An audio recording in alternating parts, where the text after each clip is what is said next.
Recognizes the gentleman from Georgia, Mr. Collins, for 5 minutes. Thank you, Mr. Chairman.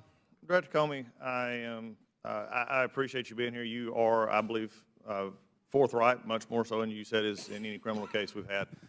But I'm also still in the military. I'm still in the Air Force Reserve. I went to my drill back in July. I was hit by an amazing amount of questions from different service members on this issue of how does the former Secretary of State get to do this, and yet we have members of the military who are prosecuted all the time. Your statements earlier were fairly startling when you said, I don't know if anybody else has been classified as this. Just since 2009, the Department of Justice has prosecuted at least 7 people under the Espionage Act, all for very similar cases. Now, you said go look at the facts. Well, we're looking at the facts in these cases.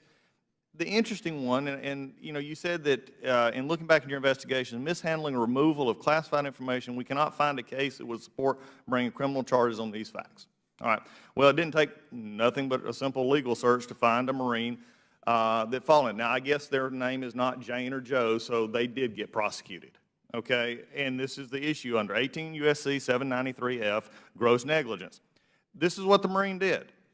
They took classified information that was put into a gym bag, cleaned out, washed, and took. All right, simple mishandling. Court of Appeals actually upheld this case, and this is what they said, that the purpose of federal espionage statutes is to protect classified documents from unauthorized procedures, such as removal from proper place of custody, which would mean how you deal with this. Regardless of means of removal, it was apparent gross negligence and was approximate cause of the document's removal. It is, and they quoted United States versus McGinnis, said it is clear the Congress's intent to create a hierarchy of offenses against national security ranging from classic spying to merely losing classified materials through gross negligence or the mishandling of. It was sort of also ironic for me that when I had to go back in July in this past month when I went back, I had to do my annual information assurance training that went through everything that we have to do with handling classified information. I have been in a war zone, I've been in private. This is just common knowledge among most everybody in the world, obviously not to the Secretary.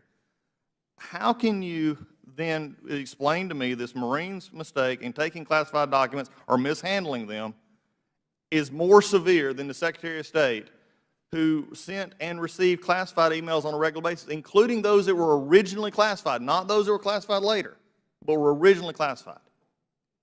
Yeah, first of all, I'm familiar with the case, and I'm quite certain it's not a 793F case.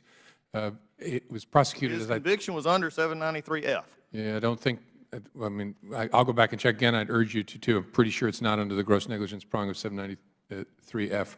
But it's a Uniform Court of Military Justice prosecution, not by the Department of Justice. Am I remembering correctly?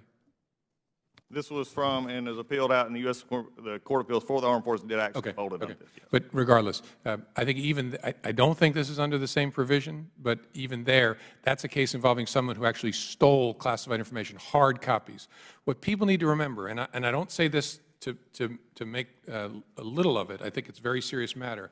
What happened here is the Secretary used an unclassified email system, her personal system, to conduct her business. And let's just stop right there. That in and of itself, and I understand this, Dr. Comey, we've been through it, you've been through a lot of questions, I apologize. But let's just come back to the basics here. We're trying to parse that I didn't have such a Sandy Berger or all these others who've been prosecuted, they took a hard copy. In today's society, and even understanding if you go through any information assurance class, anything else, they tell you it cannot be on a personal laptop. In fact, there was another chief petty officer who had classified information on a personal computer. It went back and forth at war zone. That is not physical documents. It's on a, to parse words like that is why the American people are fed up. They're fed up with the IRS commissioner when he does it. They're fed up here. I'm not attacking your, I think you're one of the more upright people I've met. I think you just blew it. I think the Attorney General blew it. I shared this with her. And I think when we come to this saying there's no other way that you can say that there's no others that resemble this, as a lawyer, you're taught all the time to take facts and put them, they may not be exact, but they fit under the law. You can't, I mean, so I guess maybe I'm going to change the question because we're going to go down to a dead end. You're going to say it wasn't. But let me ask you this. I want to change questions. Do you honestly believe that a lady, a woman of vast intelligence, who is the First Lady of the United States, who is a senator who had access to classified information, all the members here do, who was Secretary of State, who had even further classification ability, even beyond what we have here. Do you believe that in this case, honestly, she was not grossly negligent or criminal in her acts? First of all, I don't believe anyone other than my wife. My question is, what evidence do I have to establish that state of mind? And I don't believe I have evidence to establish it beyond a reasonable doubt. Then really what we're saying here is this. And this is in essence what you're saying. You said, I can't prove it, and I understand. There's a lot of folks out there in the law that, they come to us all the time. I'm an attorney as well, and they come to us and say, it's not what we know, it's not what we think, it's what we can prove. I get it. But here's the problem with this, and this is the person who's asking to lead this country. If she can hide behind this and gleefully get approval from the FBI through an investigation, which has been covered here thoroughly, then I just do not understand. She is either the most arrogant, which probably so, or the most insanely naive person we've ever met. Because when I actually show evidences of basically the same thing, which you can take facts and correlate to law, this is why the armed forces right now have the new term called the Clinton defense. I didn't know. I didn't mean to. It's on my thing. It's the Clinton defense. With questions like this, Director, we have given the ability now to where nobody takes this seriously. And this is why people are upset. When it was originally classified, she can tell all the stories she wants. She can have the backup from you that no prosecutor, which is, again, amazing to me, that a law enforcement would tell the prosecutor. Because how many times I've been on both sides of this, where the law enforcement agent said, I'm not sure we have a case here, but when the prosecutor looks at it, the prosecutor says, yeah, there's a case here. I don't really, frankly, no offense, care if I'm prosecuting, what the law enforcement officer, if I can see the case and I can make it, that's my job, not yours.